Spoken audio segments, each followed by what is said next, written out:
গফরগাঁয়ে Gazipur Shaheen cadet academy বৃত্তিপ্রাপ্ত কৃতি শিক্ষার্থীদের সংবর্ধনা।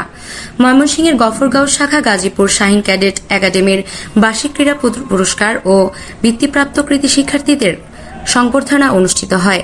আজ শনিবার পৌর শহরের জেলা পরিষদ অডিটোরিয়ামে এই সংবর্ধনা অনুষ্ঠানের আয়োজন করা হয়।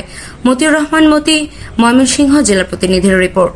অনুষ্ঠানে প্রধান অতিথি হিসেবে উপস্থিত ছিলেন স্থানীয় সংসদ সদস্য মোহাম্মদ আখতারুজ্জামান বাচ্চু, গাজীপুর শাহীন ক্যাডেট একাডেমির প্রতিষ্ঠাতা চেয়ারম্যান মোহাম্মদ সোহেল রানা চৌধুরী সভাপতিত্বে। এতে অন্যান্যদের মধ্যে বক্তব্য রাখেন গফরগাঁও উপজেলা বিএনপির সাবেক সাধারণ সম্পাদক শেখ মোহাম্মদ ইসহাক, গফরগাঁও উপজেলা বিএনপির সাবেক যুগ্ম আহ্বায়ক শাহ আবদুল্লাহ আল মামুন, গাজীপুর শাহীন ক্যাডেট একাডেমি গফরগাঁও শাখার পরিচালক আকলিমা আক্তার।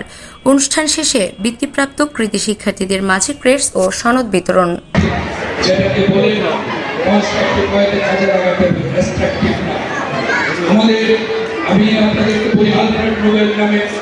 আপনারা শুনেছেন বিশ্ববিখ্যাত বিজ্ঞানী ছিলেন।